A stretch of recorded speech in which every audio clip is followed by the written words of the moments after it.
Good evening, ladies and gentlemen, and thank you very much for tuning in and checking out my video.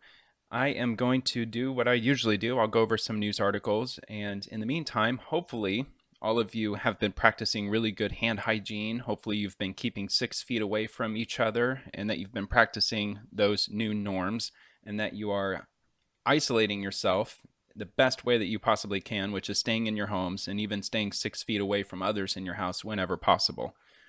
So, with that being said, I haven't gone to the grocery store, haven't gone anywhere public other than the gas station I had to go to get some gas. But aside from that, I haven't been into any store since last Friday, which was when the national emergency was declared, and then the whole country started going crazy over toilet paper.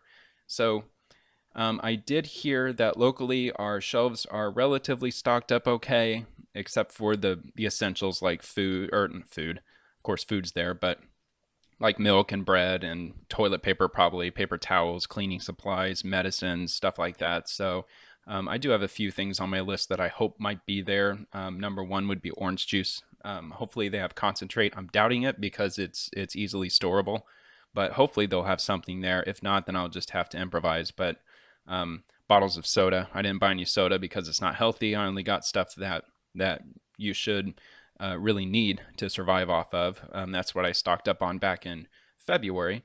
And also, I didn't get any butter. We do have like 3 or 4 containers of butter in the fridge, but they're only like a third full for some reason.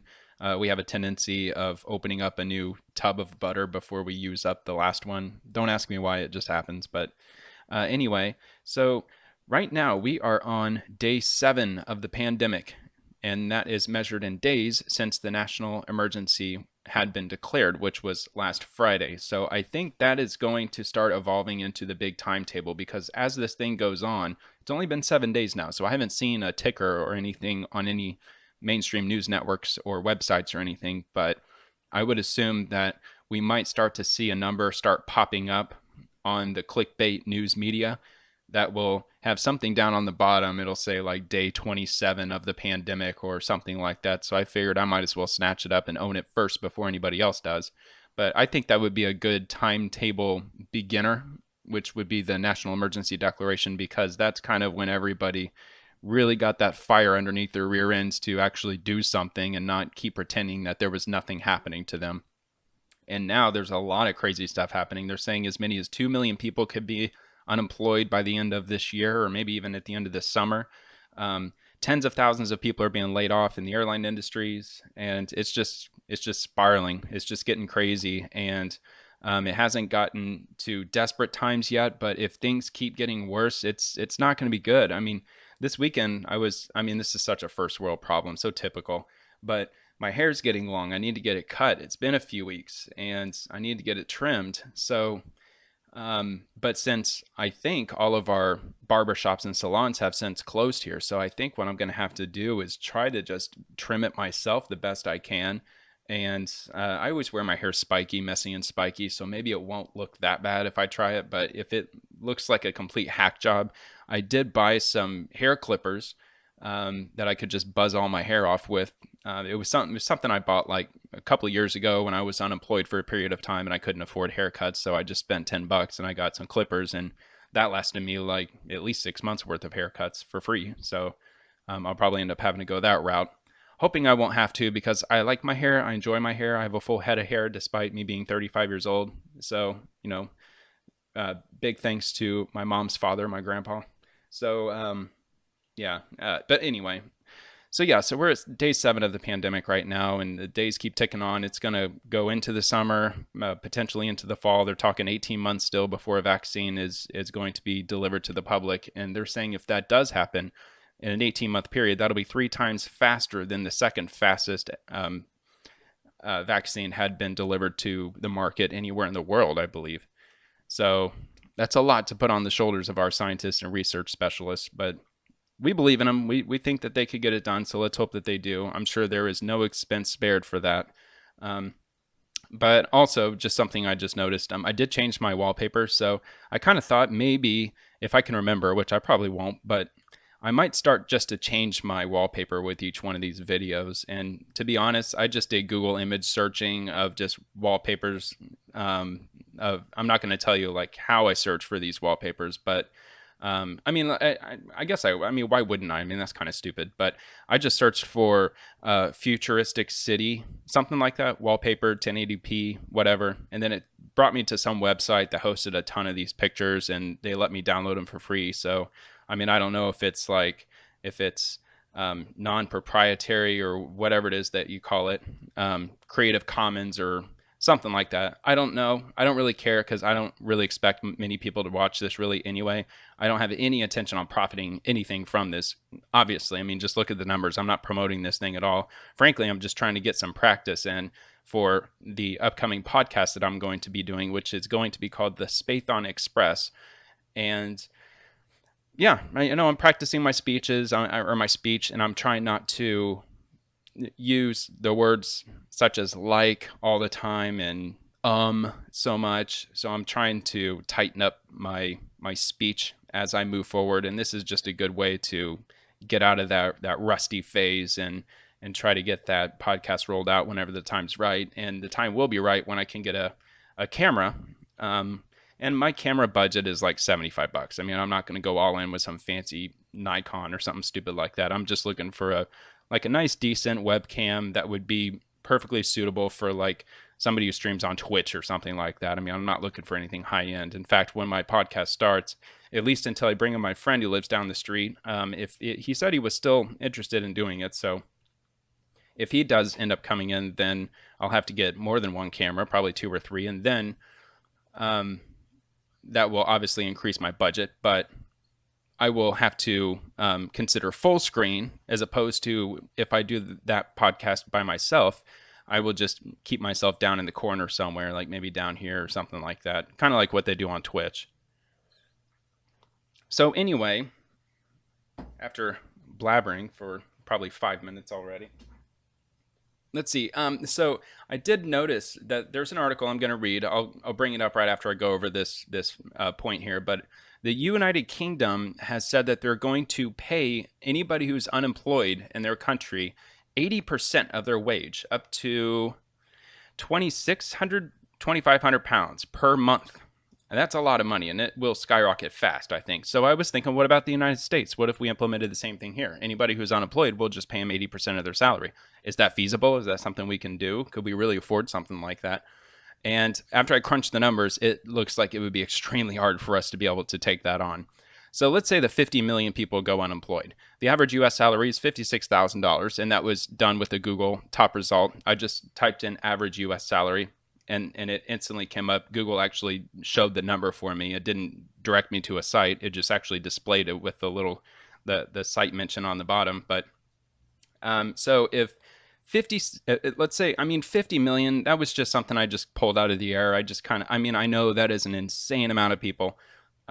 They're talking about, like, by the end of the summer, they're talking 2 million unemployed. So I might bust out the calculator here in a sec and just kind of crunch something a little more realistic, because that was before I saw that article.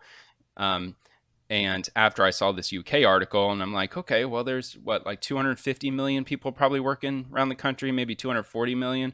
With the way things are looking, the entire retail industry, the entire like hospitality with like the hotel industries and the restaurant industries and travel industries. I mean, you just keep compounding all this stuff, like all the barbershops and pretty much anything that has to deal with groups of 10 or more, I guess even in a single day at one time or something like that. I don't know, but to me, 50 million just kind of sounded like a somewhat reasonable number. But I think I way overestimated that after I saw a news article suggesting that 2 million people may be unemployed by the end of this year, or at some point by the end of this year.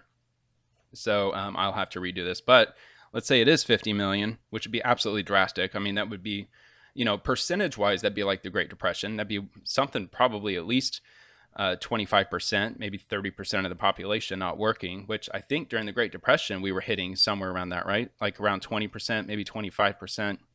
It could have been even as crazy high as 30% unemployed. But Anyway, so if it were to be 50 million people, if that were a realistic number in the future, that would equate to $2.24 trillion, which, if you're not good with the decimals, that would be the same as $2,240 billion per year.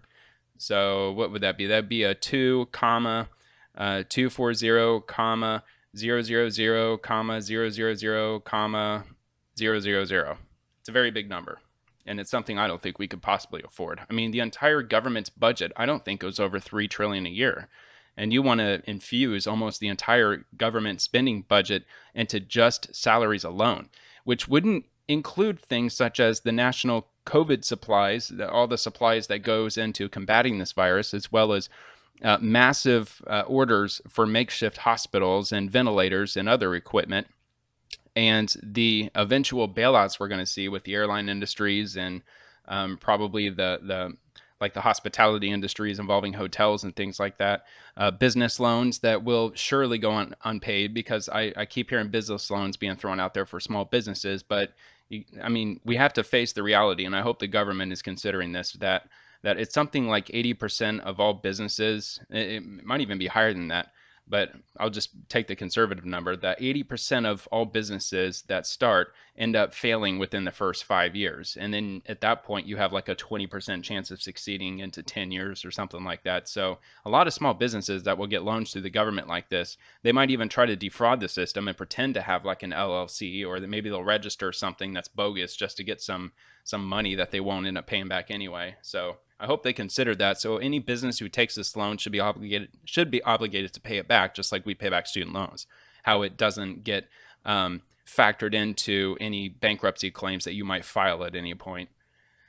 They probably haven't gotten that far into it, because it is the government. When a lot of things are happening really fast, the government seems to overlook a lot of stuff, and that's when greedy, nasty scum of politicians try to sneak things into bills that nobody sees, and it gets passed, and then all of a sudden you see this insane amount of regulation in some random sector where this politician he had his pockets stuffed by certain business members in that specific sector that he threw that little language into the bill for, and whatever.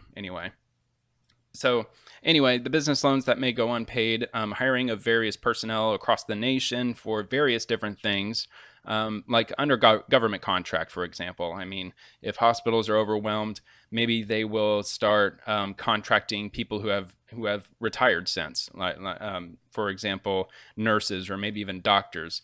The hospital may not have the budget. They probably would if it's guaranteed by the government's dime. If hospitals are so overrun, I'm sure the government would pay them to some extent. But I would assume that not just doctors and nurses, but I'm sure there's a lot of other types of employment positions that the government's going to have to take up in order to fight this thing long term. And with unemployment approaching 2 million people in the long term, if that number's right, then they would have a lot of incentive to employ people. And I mentioned that in an earlier video regarding the Great Depression and building the Hoover Dam, and it put tens of thousands of people to work. So we might have to see the government take up that initiative to maybe start to rebuild our infrastructure just to get people working, because you don't want to pay people, and I'm stressing this so strongly because this could ruin our economy. You cannot pay people for doing nothing.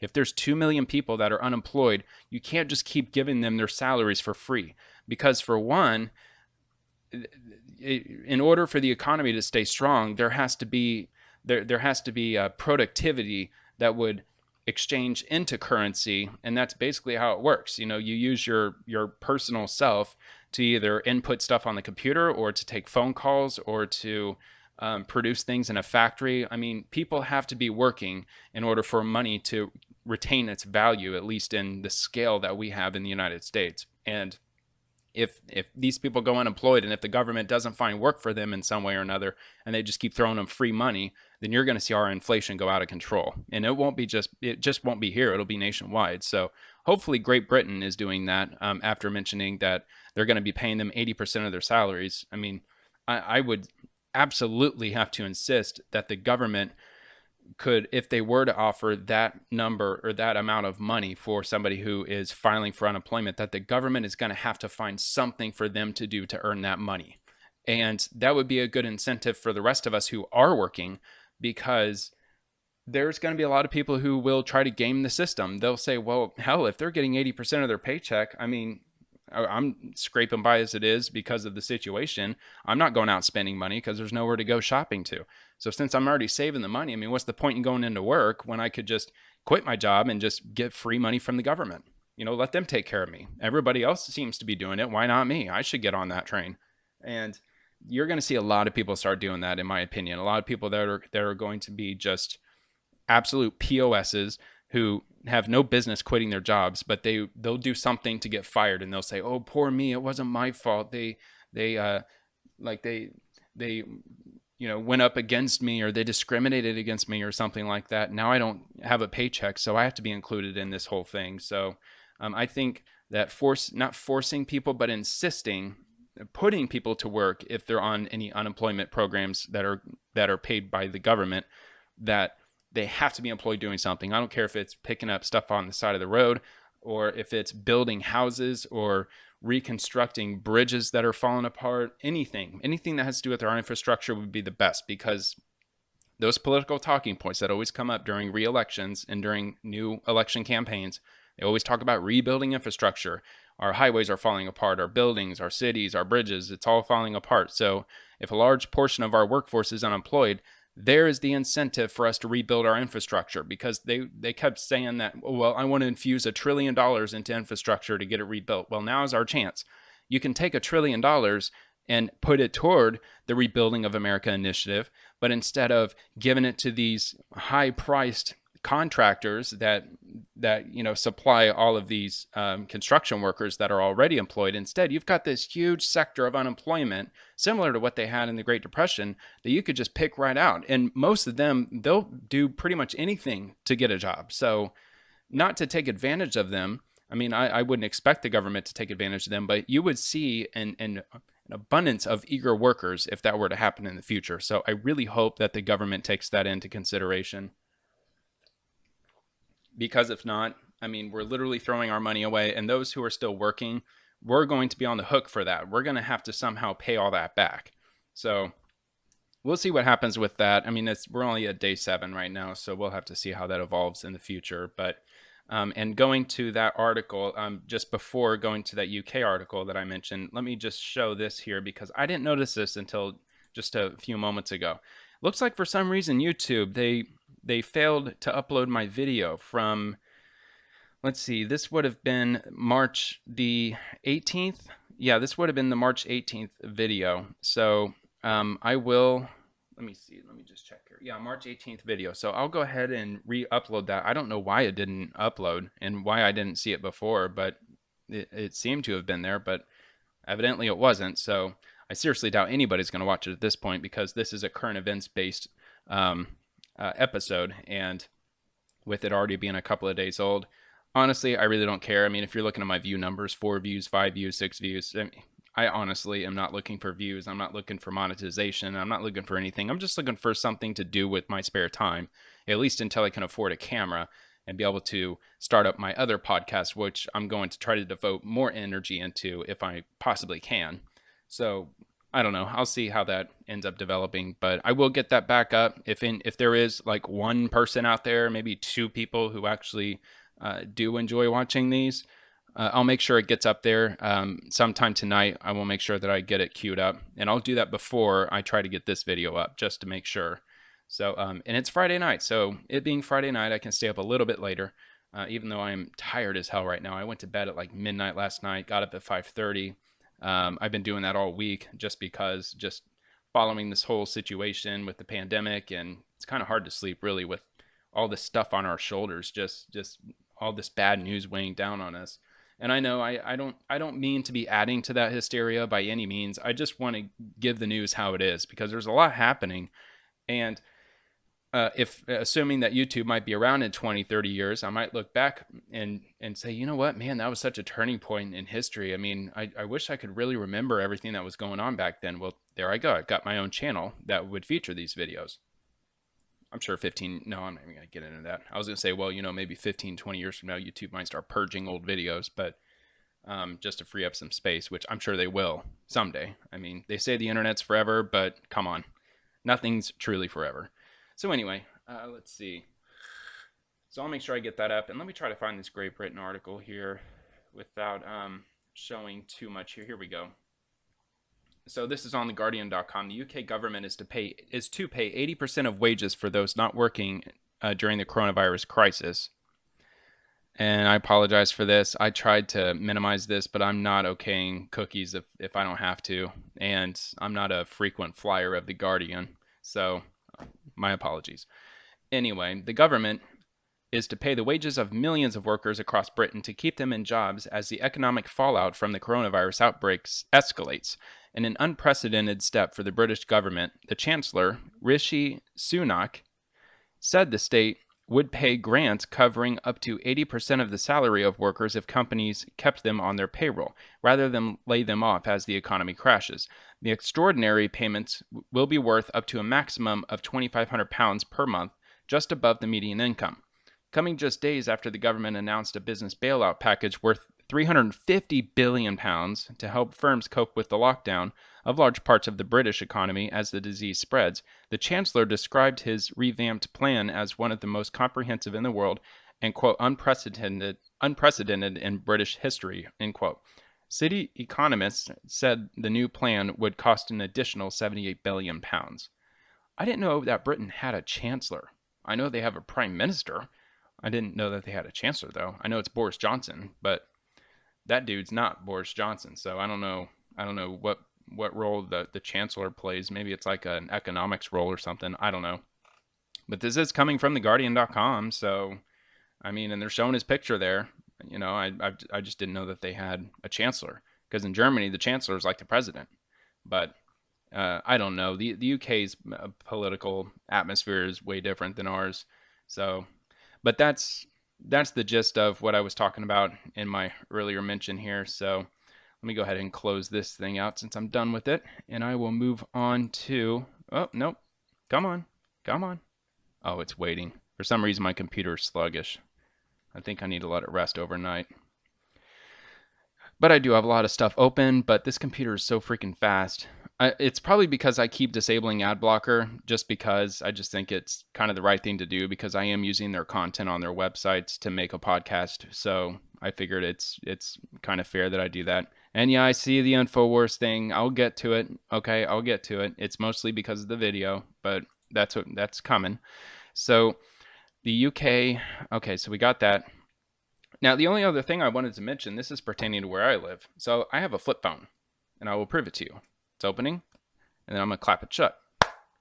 So that's my flip phone. It has, you know, the 10-digit keypad. I don't know if you can hear it, but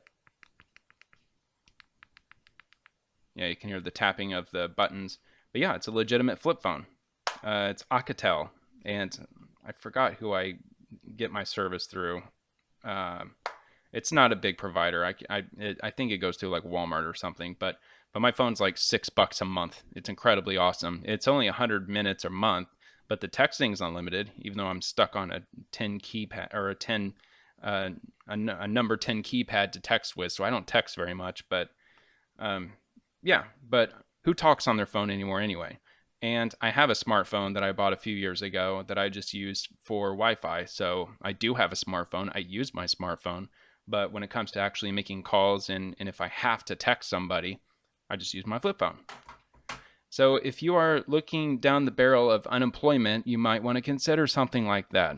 Try to find a really cheap try to find a cheap smartphone that you can just use Wi-Fi on, or cancel your contract. Hopefully you can keep your smartphone, and then get some janky burner style flip phone like I get, and that way you can still maintain contact with, you know, people that you may have to in case of an emergency, in case your car breaks down or, you know, whatever.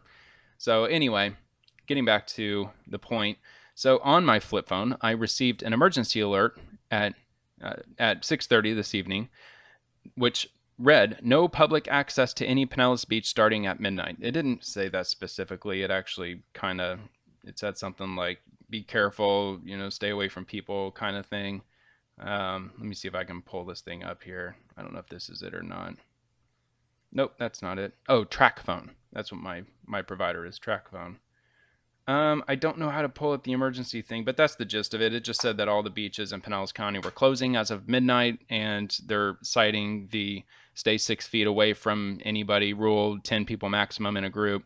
So there's not going to be any public access to any Pinellas County beach starting midnight, and that includes the following beaches that I just randomly typed up. So I'm not going to get everyone in the county, but I think I got most of them. So that would include Clearwater Beach, St. Pete Beach, Treasure Island, Madeira Beach, Indian Rocks Beach, Reddington Shores, also North Reddington, Johns Pass, Honeymoon Island, Caladesi Island, Fort DeSoto Beaches, Gandy Beach, Courtney Campbell Beaches, Sand Key, Bel Air Shores, and etc. Yeah, there's a bunch of like mini, like little communities that they consider like the stretches of beach that goes through those communities. They just call it such and such communities named beach, such as Indian Shores. And then just north of Indian Shores, there's Indian Rocks Beach, things like that. So, but all of it is closing as of midnight, and it's about damn time. It's about time. They should have done that 2 weeks ago. But at least they're doing it now. So it really sucks, especially, well, I never go to the beach. I'm too busy working and doing my own thing, and I want to stay quarantined right now anyway. Um, but yeah, it does kind of suck that, I always had the option because I'm only 2 miles away from Indian Shores.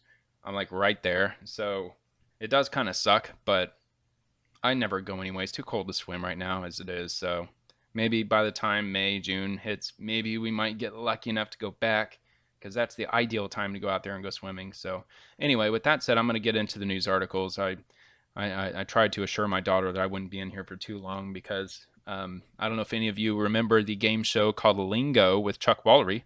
We discovered that, or I rediscovered it on YouTube, and they put tons of episodes on there.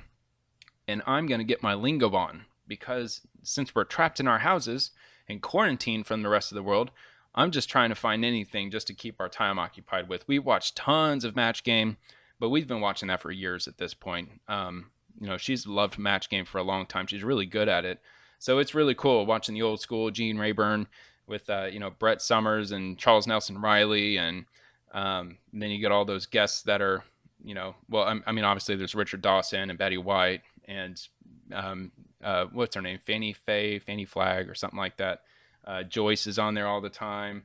Sometimes Bob Barker might show up. Nipsey shows up sometimes, and Dick shows up. I don't remember his last name, but yeah, there's tons of people on the game show. I mean, it's awesome to watch. I've been watching it since I first discovered it on Game Show Network back in like '02. But yeah, game shows, people. Look up your classic game shows, your vintage game shows. Those shows are awesome. So anyway, as I'm rambling on, at the same time promising that I'm not going to take too long, yeah, check out Lingo. Lingo was a lot of fun to watch. So anyway, yes, InfoWars. Okay, I know InfoWars. I wouldn't really call myself a fan because I don't regularly go to their website at all. I did check them out a month ago when I read that I think it's called newswars.com, that they actually stream their channel live and it's free to watch. So I was just thinking, well, hell, it's free. I might as well look at it. And it was really interesting. There's a couple of people that Alex Jones has hired for his platform that read the news. There's a few people that I like that are on there aside from just the InfoWars platform. They have their own YouTube channels, but I won't give them out right now. You can, if you're curious enough, I guess, hit me up at the comment and I'll drop it for you. But so with this, check out this video. This video is crazy. This is pertaining to the military mobilizing. So they're saying breaking, National Guard deploys to FedEx Field in Maryland. And the reason that this caught my attention is because I was watching Tim Poole, this individual, earlier, and I'll give him a plug. Why not? Tim Poole, he's a liberal. I'm definitely conservative. I'm not staunch conservative. I have a lot of liberal leanings. I mean, I did vote for Obama twice, but I voted very much the different direction coming up after Obama. But Tim Poole, he's very fair, very libertarian on a lot of things. He reminds me a lot of Tucker Carlson. Like, if it makes sense, he leans toward that direction, with logic and common sense. So he's very enjoyable to watch. He is the one who got me to stock up on supplies, like literally 3 weeks before the national emergency was declared. So I was good to go way before this hit. And it was complete thanks to him, because he kept saying, "Look, guys, this is coming. This is coming. You got to stock up. Don't go insane. Stock up. Just like what I've been telling you all. Just get like four gallons of water at a time. You know, just show up to the store 3-4 times a week." But it's too late for all that now. But that's what he was telling me to do, and I took his advice, and I came out pretty good. So hopefully some of you, used your common sense and did that as well. But anyway, so he was talking about the unemployment claims predicted to hit 2 million in this video, but then there was another video that he was talking about with regard to the military vehicles being spotted, and they were spotted in, let's see, New York City, Chicago, he mentioned. This is on worldstar.com, Worldstar Hip Hop, Worldstar.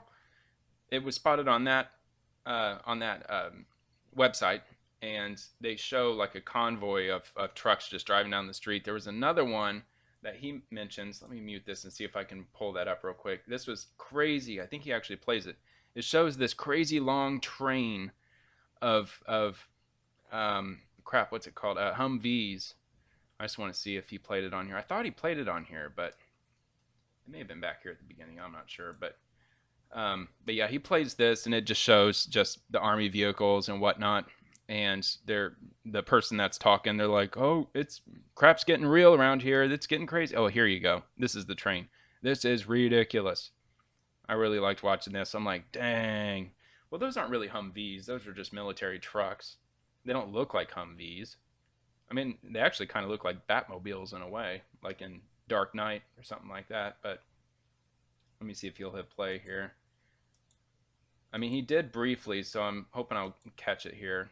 And then that way I won't spend too much time here just waiting and waiting. Come on, Tim.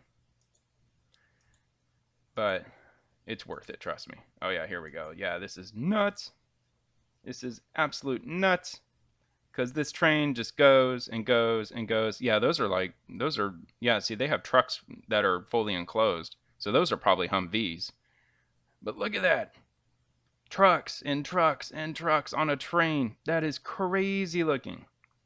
And of course, it's the shock value. It's them posting it online and it going viral, and them saying, "Look, the military is going to take us all over. It's going to be martial law, mass lockdown." But no.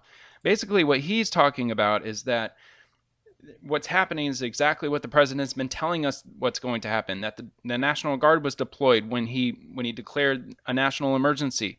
The National Guard is now being deployed into various large cities to try to combat coronavirus, not to force us in our homes, not to do any of that, but just to try to have human beings there to try to help out in any way possible, disperse food to people who need it, disperse water if somebody, for some whatever reason, they don't have tap water.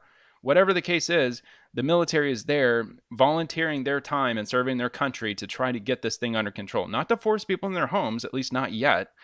And hopefully it won't come to that, because that's very dangerous, and it makes me really glad that I'm a proud firearms owner.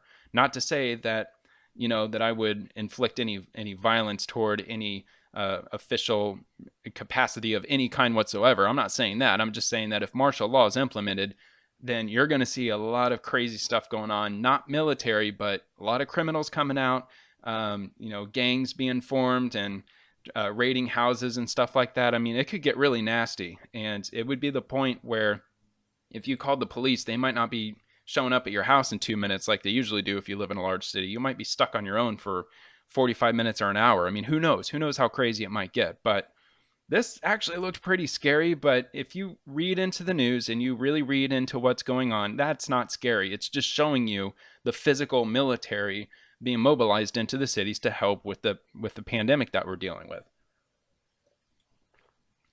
So that's basically it. But yeah, Tim Poole, his channel is Timcast. He also has another one called Tim Poole, and then he has Timcast IRL, which is his podcast. It's pretty good. I pay $5 a month so I can watch it anytime I want. So I'm done with this. And I'll just go back here to the beginning and just get this ball rolling. So this was the same thing I showed on the last video, which was apparently canceled or was unsuccessful at uploading. But on Johns Hopkins, this is the best one that I found so far. If anybody knows of a better map, let me know. But this one, it gets updated more or less in real time. Let me go ahead and refresh this because this number should change. I think I last refreshed this at least an hour ago. So let me see what changes here. Hopefully not too drastically. Let's see what we got. Yeah, I mean, like almost 1,000. I mean, it's a lot, and it's climbing quick. United States is now at 19,000. I didn't see it just a second ago, but earlier today it was 17,000 something. So we've increased our numbers by a factor of around 1,000. So this is ugly. This is not looking good. So not trying to scare you, but just showing you how real this is and how seriously that you have to distance yourself from everybody. Do things like I'm doing, for example. If you need a haircut and you have a barbershop open, don't go. You just let your hair go wild or shave it off or do whatever you got to do to stay away from the public. You got to stay home. And that brings me to a point. When I was talking about going to the grocery store to get my orange juice and a few other things that aren't bare essentials, but things that would just make life just a little bit easier for the time being. I think I'm just, holding off inevitability, which will be us not being able to get these items that I think I can still get now. But what I'm going to have to do after I go to the store, I'm going to act like an absolute OCD freak and not touch anything that I don't have to and distance myself from everybody, tiptoe around the store as best I can. And then once I get home, I'm probably going to get so ridiculous that as soon as I get to my porch, I'm probably going to take off my shirt and take off my shorts or pants, walk in with my boxers and just leave my clothes out on the front porch and just go back to my room and change clothes. And then, it's a whole disinfecting thing. Like I'm going to have to wipe every food item that I get from the store. I'm going to have to wipe it clean, assuming that somebody with coronavirus might have touched that food item, because I don't want to infect the house if I don't have to. So I'm going to do that. But just in case that I walk past somebody who has coronavirus, who's exhaling at the time I'm walking past them and inhaling, which, I mean, seriously, like my OCD, I mean, I'm not normally OCD. I am when stuff like this happens. I use common sense. And common sense can make you very OCD if you have enough common sense. But if I'm walking past somebody in the grocery store, I'm going to hold my breath after it's like right before I walk past them. And as I'm walking past them and I'm feeling that breeze coming off of them, I'm going to be slowly exhaling through my nose as long as I can until hopefully at least 30 seconds elapses. That way nothing will get into my nose. But just in case something does, I'm going to have to distance myself from my daughter for a few days after going to the store, because just in case that I caught the virus while I was there, I'm not going to know it for 4 days. I'm going to be highly contagious for a few days and I won't even know it. So I'm going to have to assume that I am infected, and I'm going to have to take extra precautions around the house to make sure that if I did by chance get infected in the store, that I'm going to limit it as much as humanly possible in my own home. So with that being said, anybody who has to go out to the store, you have to be OCD enough to really take all of those precautions. And if you're going to take it that seriously, then it is an entire huge undertaking just to go to the store. Which means that if you go to a restaurant and you're just casually eating at the table, you don't care about who touched the condiments before you, and you're just using the menus and picking up your hamburger with your bare hands without sanitizing at any point. I mean, you're just asking to get infected, and you're only going to make this worse for everybody. Our economy is going to get more out of control. More people are going to lose their jobs. You're not going to be able to go to work anytime soon if everybody else is doing the same thing. So you've got to get crazy OCD right now if you haven't yet. You've got to. So hopefully people are taking that advice. I hope people are. And with that being said, let's move on to the next one here. These are in no particular order. It's just one by one. I didn't organize anything this time. So kind of some drama, some typical presidential drama. Not started by the president, of course. It's always started by the fake news media. So we sparred with reporters during the fiery coronavirus briefing. As I pause this, I believe I think I muted this, right?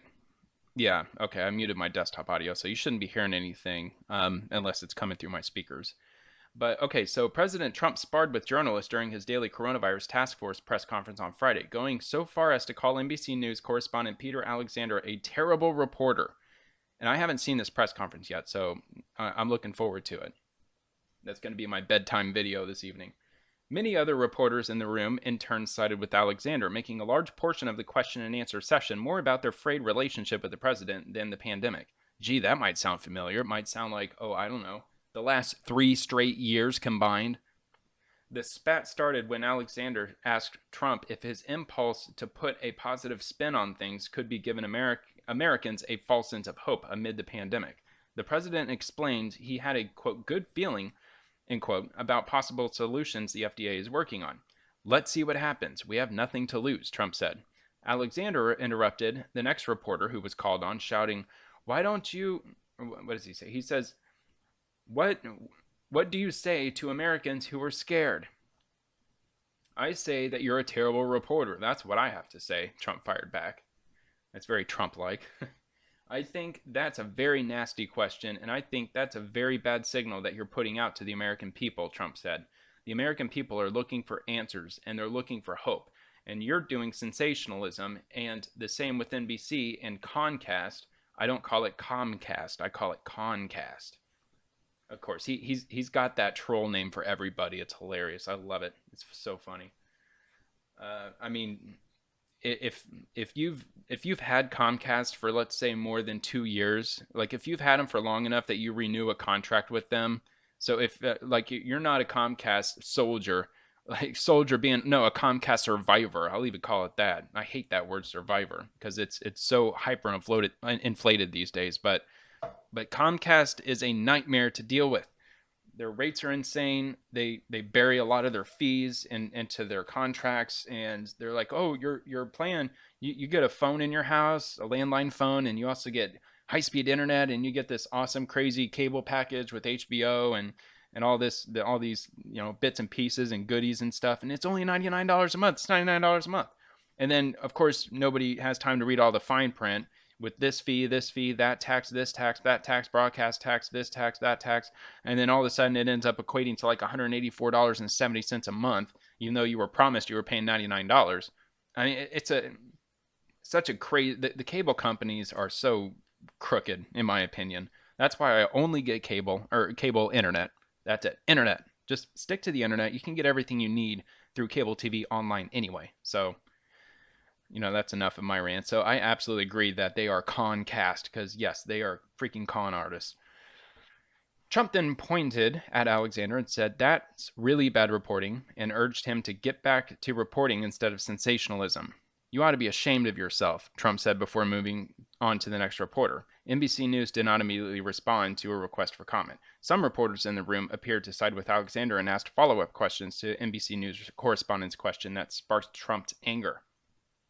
And who was that? Jake? No, not Jake Tapper. It's that CNN douchebag who like ripped the mic away from that White House aide. It was like a year ago, and Trump ordered his White House press credentials to be revoked, and he took it to court, and the court said he's allowed to have it, and all that stupid nonsense.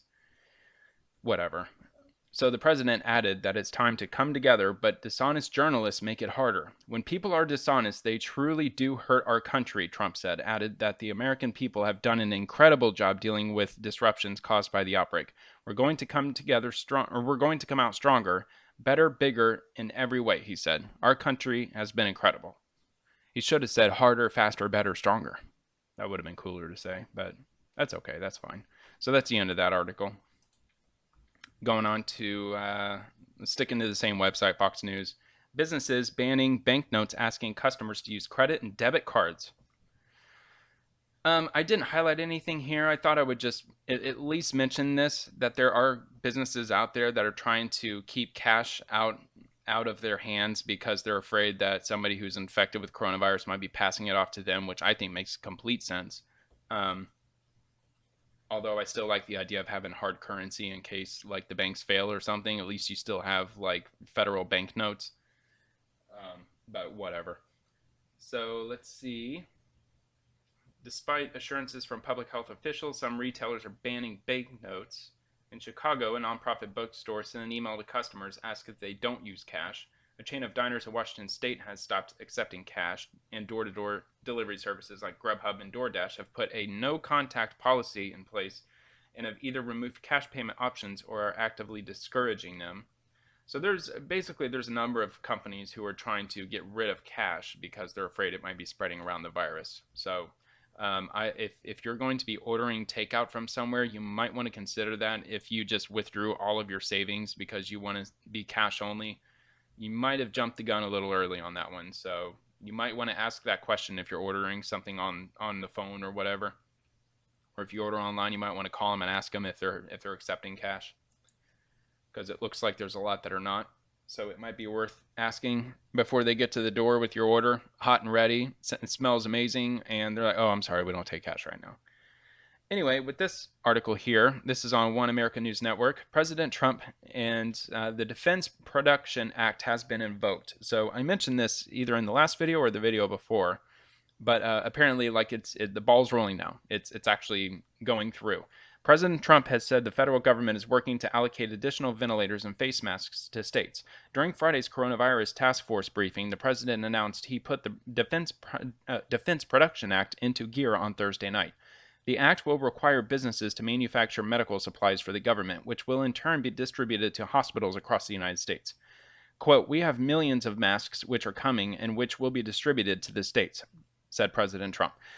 "The states are having a hard time getting them, so we are using the act." He claimed the measure will be helpful in getting the states what they desperately need right now.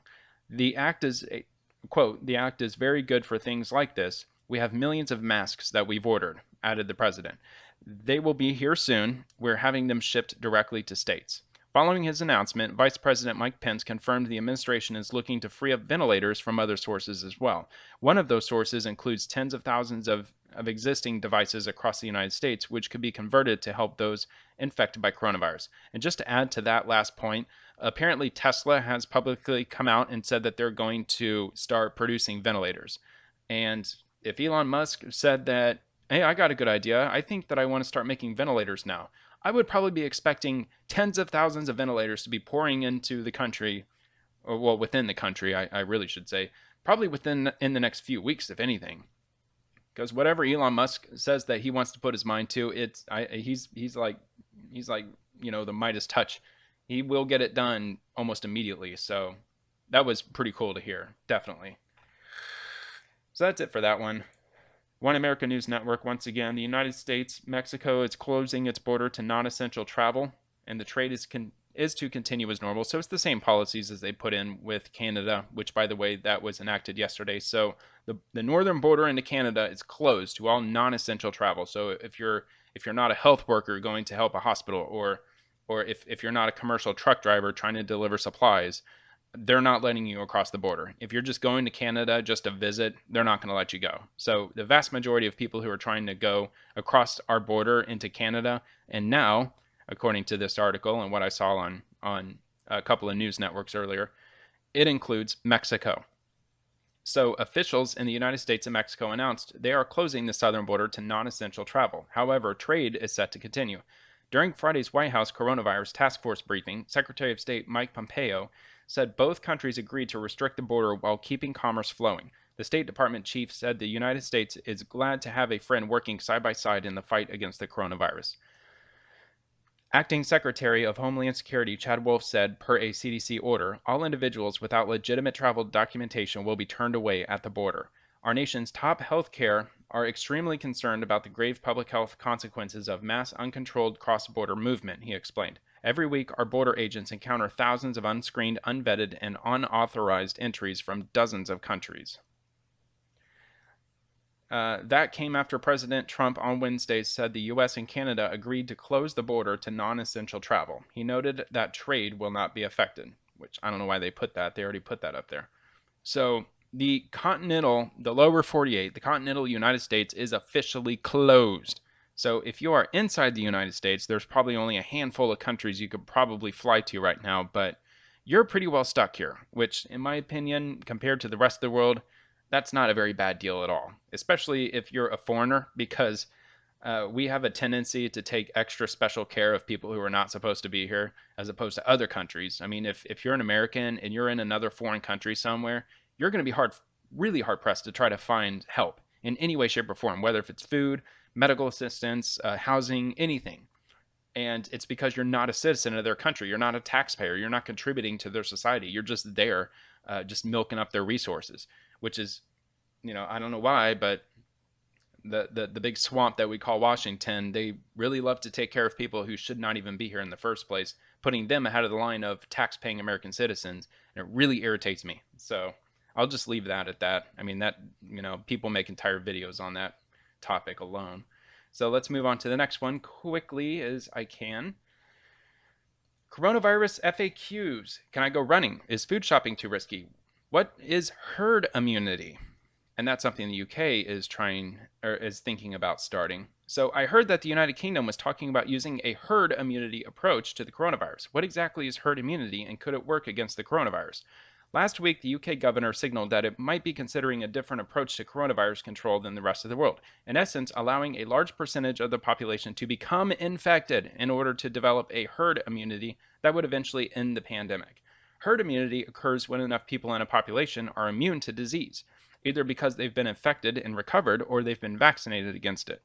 The idea is that the pool of people who can catch the disease have been reduced, reducing the risk to the so far unaffected. And that, I didn't know what that term was, but I'd been talking about that in previous videos, that, it would do the best for our economy, not in terms of death, but in terms of just way of life for everybody as a whole, that we just throw up our hands and say, look, it's here, it's everywhere, there's nothing we can do to stop it.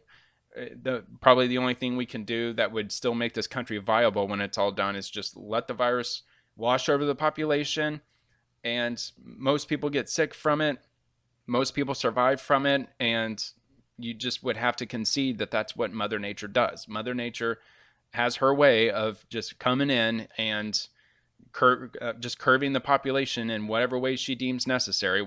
It could be a volcanic eruption or an earthquake, or a meteor hitting the earth for all we know. But this just might be one of those freak things that Mother Nature delivers to us, an act of God, if you will, that will wipe out a certain number of the population. And honestly, we could either go bankrupt trying to hold back the tide, or we can just concede that the tide cannot be held back and just let it go and just hope that you come out okay on the other end. I mean, I honestly and personally think that by putting in all of these measures to try to hold it back, I just think that this thing is too highly contagious.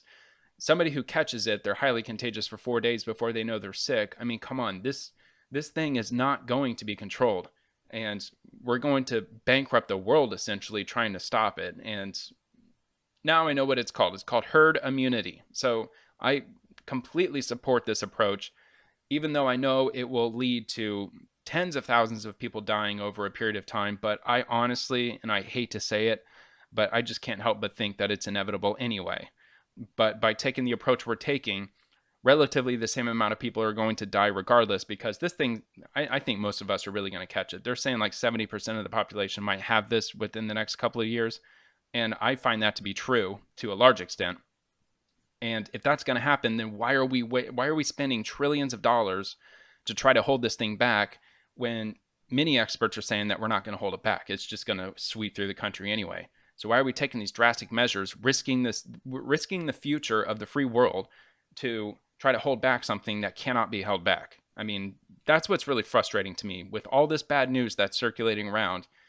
This could all go away if we just throw our hands up and say, look, we're all probably going to get infected, whether we like it or not. No matter what we do to try to stop it, it's out there. I mean, 18,000 people in the United States already have it.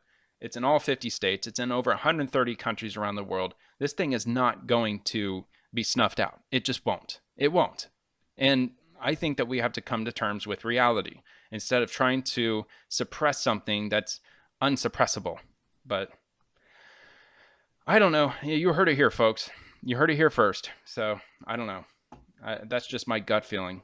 I honestly think that trillions of dollars are going to be dried up, and we're not going to see any relief. I mean, it's not going to make any difference. A lot of hardship, a lot of people suffering and unemployment, when we could just say, all right, look, we're not going to win here. Let's just all go back to work. Let's lift all the restrictions. Let's just let business continue. And we'll just have to go with the notion that there's going to be a lot of sick people. staying home from work for a couple of weeks. An occasional person might be lost, and we'll have lots of funerals, which would really suck. But I mean, honestly, I think it's going to happen anyway. And to bankrupt the earth in the process of doing it, I mean, if it's going to happen either way, I don't know. I shouldn't get into that. I mean, I don't want to sound all depressed and everything. I mean, come on, it's Friday. It's Friday night. But still, I mean, the news is the news.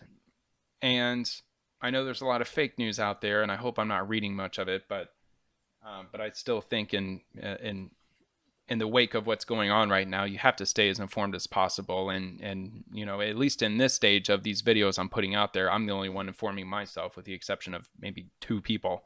But still, nevertheless, it's still important to stay in the know. So getting bored, here's a list of free things that weren't free before. Broadway shows in theaters.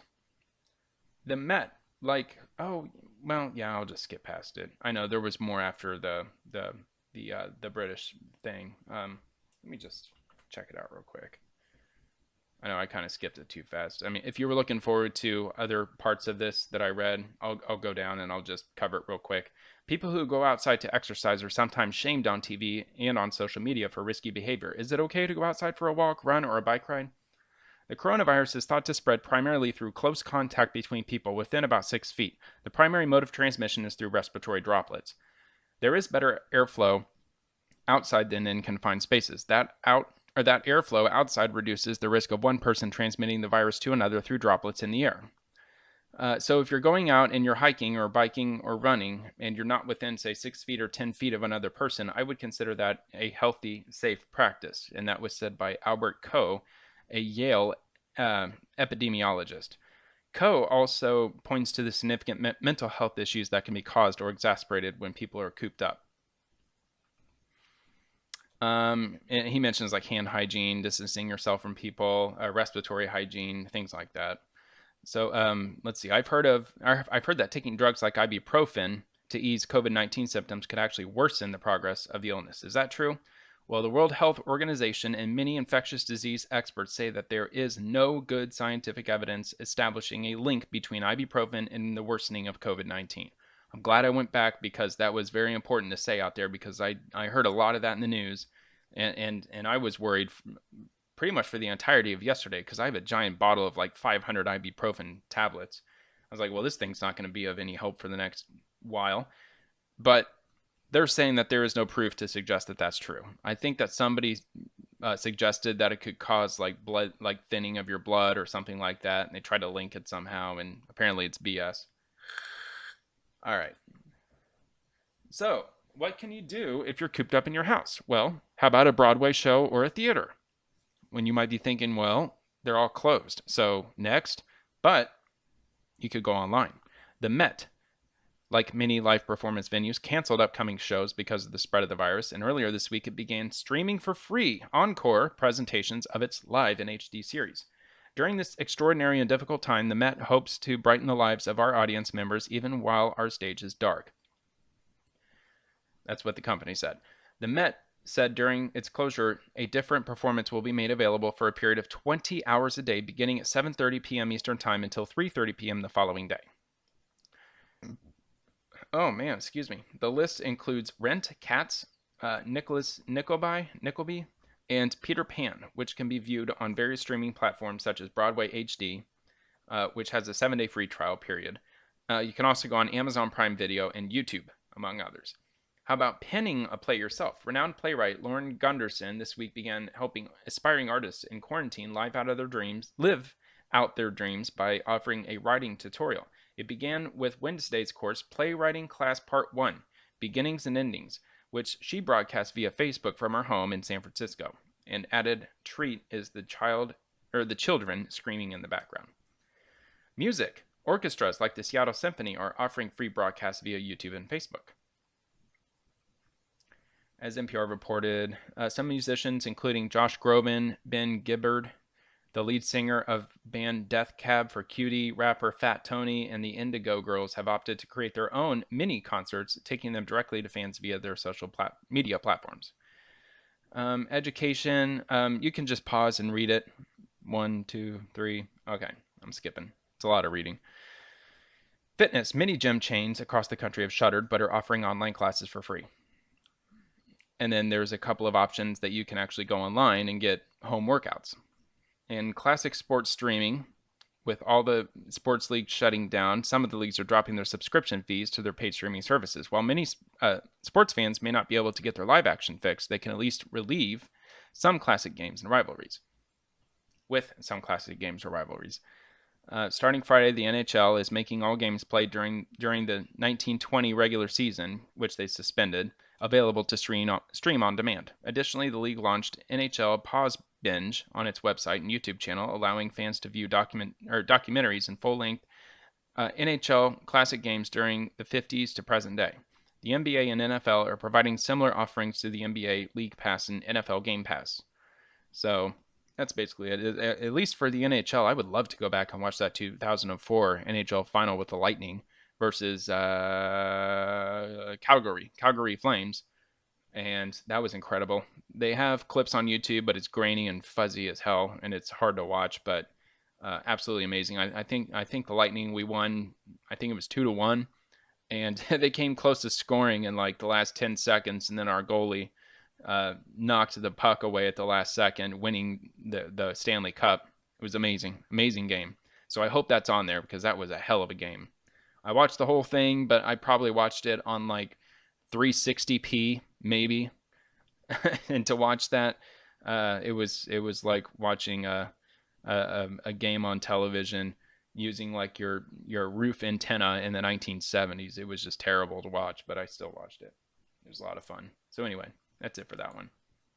So there are things you can do on the internet, and there's a lot of things they're offering for free, so that's pretty cool. U.S. official implies about 170,000 Americans have been tested for the coronavirus. So that's the gist of it without going into too much detail. They said that in general, their positivity rate is between 9 and 11%, which is pretty low, okay? It's pretty low, folks. So out of 170,000 people that have been tested for coronavirus, only between 9 and 11% have been tested positive. And what was that country earlier? I think it was South Korea, where they were doing tests for coronavirus, and they were only getting 2 to 3% positivity rates. Like most of the others either had the flu or they had other respiratory infections or the like. So that's basically the gist of that article without going into too much detail on CNN. As this thing waits to close, for some reason my computer is being sluggish. This is all I have open. I only have Chrome and OBS on. So let's see here. There's a few articles here I highlighted, so I might just stay brief. But CEOs say the food supply chains are so far holding up during the outbreak. They've held up despite the coronavirus bringing swaths of the American economy to a halt. Let's see. I don't know why I highlighted that. It's kind of weird. So food is still getting there. Okay, so you don't have to worry about food drying up just yet, and that's what they're telling us. Hospitals set up coronavirus tents and seek emergency credit in $100 billion in U.S. aid. So they're setting up coronavirus wards and tents, seeking emergency credit lines and lobbying Washington for $100 billion stabilization fund to help meet an expected onslaught of patients as the epidemic sweeps the nation. See, if it's going to sweep the nation regardless, then what's up with all the restrictions? I know they want to keep people from getting sick, but if it's going to take a year and a half for them to come up with a vaccine, that means we basically have to self-quarantine for 18 months. Because once they lift all the bans, people are still going to be sick. You're going to still see it. You're going to still see hotspots explode, like once they lift all the restrictions. Because if they want us to stay holed up until a vaccine's created, well then, folks, we're stuck for 18 months. And what do you think the economy is going to look like then? Terrible. Terrible. Stay-at-home order ordered by Illinois Governor Pritzker for, I'm sure, Chicago or maybe the entire state. Yeah, statewide stay-at-home order. New York, I think they're on track to doing that. San Francisco, no, the entire state of California has done it as well. That's 40 million people. 40 million people have been ordered to stay inside. Let's see. United warns of possible job cuts. So U.S. Airlines directly employs close to 750,000 people. And they're talking about cutting most of those jobs out of their company. So that will badly affect the economy if that many people have to depend on the government for unemployment. But like I said, if you can find work for them, I know they're going to hate doing it, but you know, if you got to do what you got to do. Which that phrase is just as bad as it is what it is, as I mentioned in my first or second video.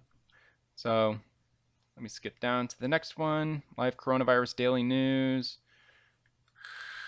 What to know today about COVID-19 in Seattle. So again, I'll be brief here, but Seattle's where the big first breakout happened. So I thought I might just kind of throw a little bit of information as to what's going on there right now, because they've definitely fallen into the background, largely, at least according to a lot that I've been reading online.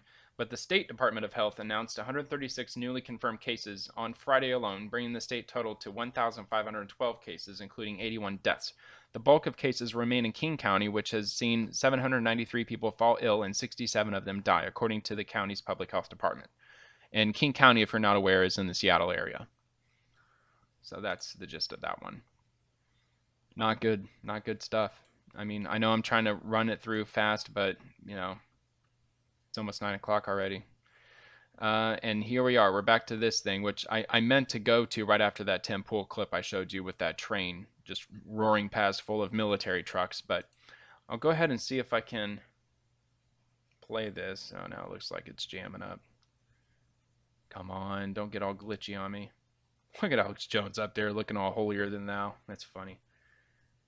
Oh, they changed it. They did. They changed National Guard deploys to FedEx Stadium. But that video, oh, here it is. Here we go. Here we go. Let me mute this. Just somebody saying, this is crazy. This is crazy. I've never seen anything so crazy like this before. Let me try to go full. Yeah, here we go. That's a good view there.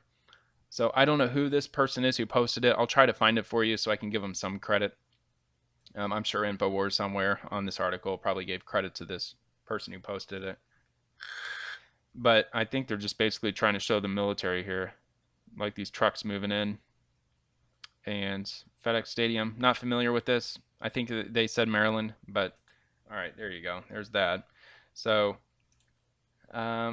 footage leaked online. I'll go ahead and click on it just so we can get some context into this. No, I don't know. Yeah, no, now we're just showing photos. Wow, look at that. Look at that. That is nuts.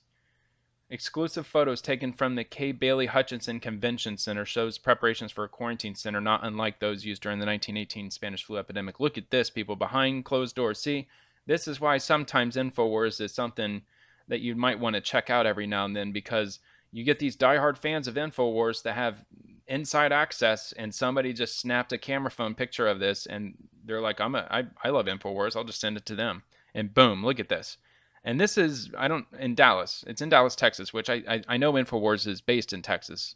I don't know if it's Houston, Dallas, Fort Worth. I'm not sure exactly where they're broadcasting from, but that does look really ominous. And to think that like a couple of weeks from now, this place may be completely full of dying people. I mean, that's freaking scary.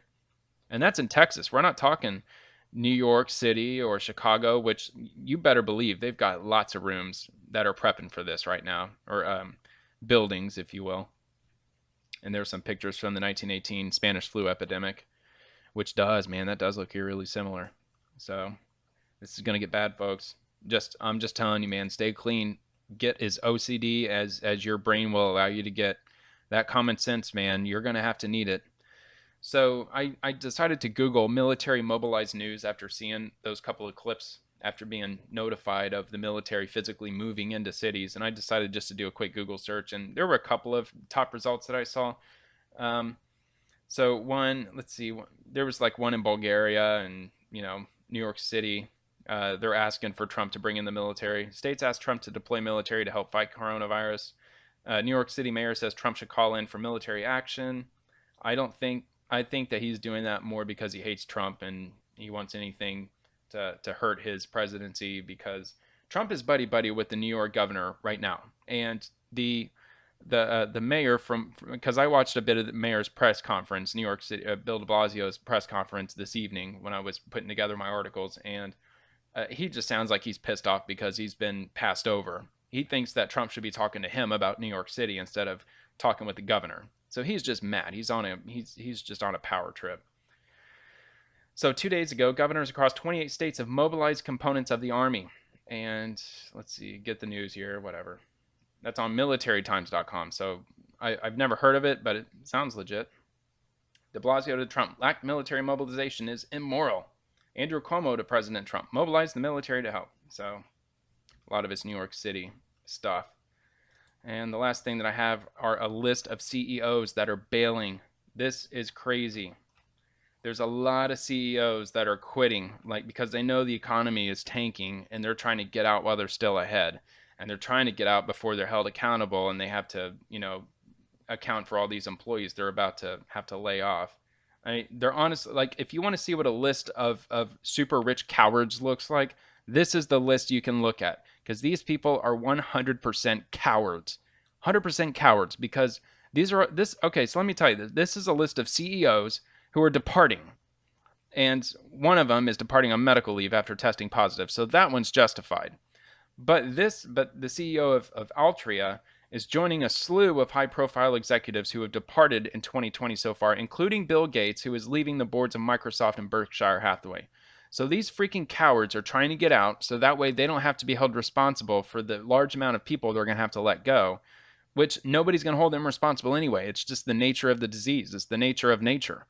And they want to be cowards and back out and just cash out while they're still ahead because they don't want to have to deal with the mountain of work that their replacement CEO is going to have to deal with. I think it is absolutely ridiculous. And yes, I will instantly call these people freaking cowards for doing what they're doing.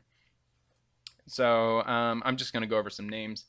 Howard Willard, CEO of Altria, has coronavirus. Bill Gates, bailing out.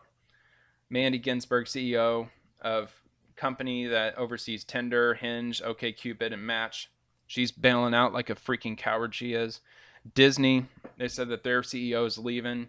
That's another face of a coward. Let's see, Adam Bierman, CEO, co-founder of cannabis company MedMen, stepping down. Coward. CEO of Aurora Cannabis. I don't know why all these marijuana sites are on here. CEOs, cowards. Another coward here. Tidjane Thiam, CEO of Credit Suisse. Credit Suisse resigned on February 6th after the company got caught stalking a former employee through a private investigator. Okay, so I can't lob him into the list of cowards because he's under investigation. So he was probably forced out. Let's see. CEO of Ella Brands, retail company. He's stepping down as of February 20th after almost 60 years. He was the longest tenured CEO of any Fortune 500 company.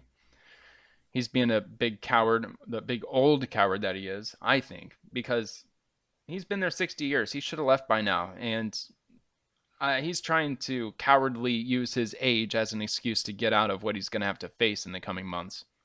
Tyler Haney, founder and CEO of clothing brand Outdoor Voices, stepping down.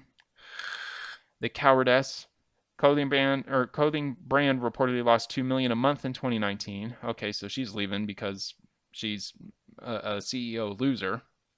Let's see, Fastly CEO said on February 22nd he's leaving the position less than a year after went public. He said it was because he's a stronger developer than he is company leader. Yeah, I seriously doubt that. I think given the timing, I think you are a freaking coward and you didn't want to deal with the fallout of the virus.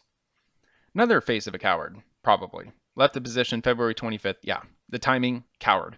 Surprised industry watchers who thought Block might eventually take over from founder as sole CEO. CEO of Disney stepping down February 25th. Again, timing, coward. Held the role since 2005. It's kind of interesting that he just decides on the doorstep of a pandemic that he's just going to suddenly step down.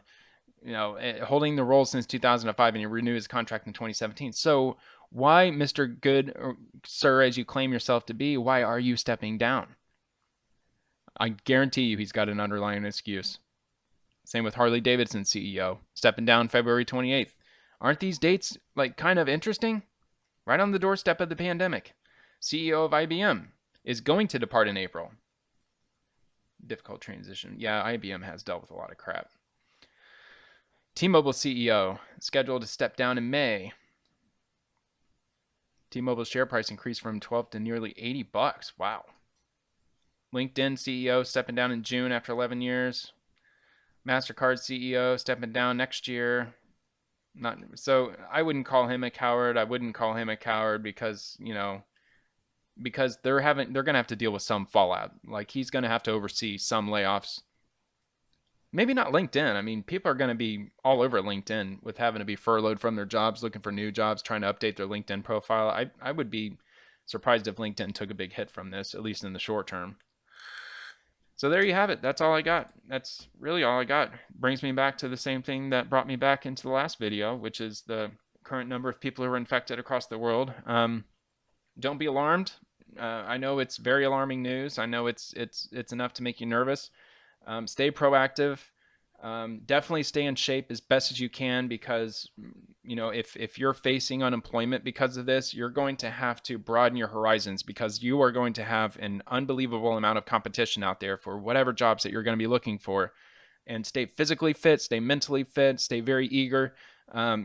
Brush up on your professional skills. This might be a time for you to get on YouTube and look up techniques on how to rebuild your resume and try to just nail the interview process and all those things. I mean, if you're facing unemployment right now, and you might be thrown into that pool of up to 2 million people that they're mentioning that could be unemployed as a result of this, then you might definitely should consider taking this time to really brush up on any skills that you might have in order to get you into some workplace for at least some point of time.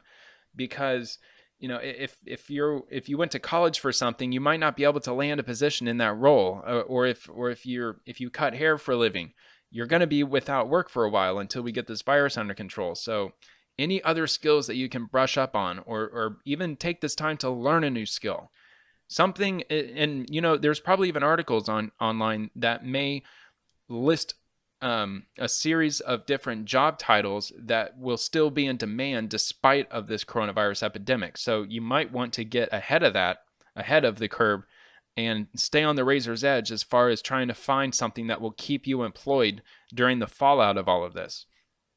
So that's really about the best advice I have, and honestly, I'm going to probably start brushing up on that too, because you just never know. You never know. So anyway, that's it for tonight. I will try to post something tomorrow. This video, I will try to get it up tonight, but I will focus primarily on getting yesterday's video up. Again, I'm not sure why it didn't go up, but I will try to get that thing up. Not yesterday's, but the one prior to that, I believe. Whichever one that didn't go up, I'm going to bring it up, try to get it online, and then I will work to get this up, hopefully by the end of tonight. But I'm going to watch Lingo, so not sure if I'm going to commit to getting this video up, because I still have to plug in the intro and do a little bit of editing, like a tiny amount of editing, before I compile it all together. But anyway, that's it for tonight. I hope you stay extra safe out there. If you have to go out to stores, if you have to go out into public, minimum 6 feet. If you're walking past somebody in a closed area, like if you're indoors grocery shopping or something, take my advice. If you're walking past somebody, just hold your breath. Don't be obvious with it, but just like slowly exhale as you walk past them. I don't know if that works or not, but in my head, it sounds like it might work. But I mean, it's better than doing nothing. It's better than inhaling when you're walking past people who could be exhaling the virus onto you. So just the best thing you could possibly do right now is just hunker down and don't go anywhere. Hopefully you took the advice and had a minimum 2-week supply of food, and the food might suck because it's probably in a can, or it's probably microwavable or whatever. But still, it's better than getting this virus and putting your life at risk, or others that live with you, or people that you come in contact with. So with that being said, one more time, stay super safe. And until next time, hopefully I will see you watching the next video, and stay extremely safe out there. Thank you so much for watching.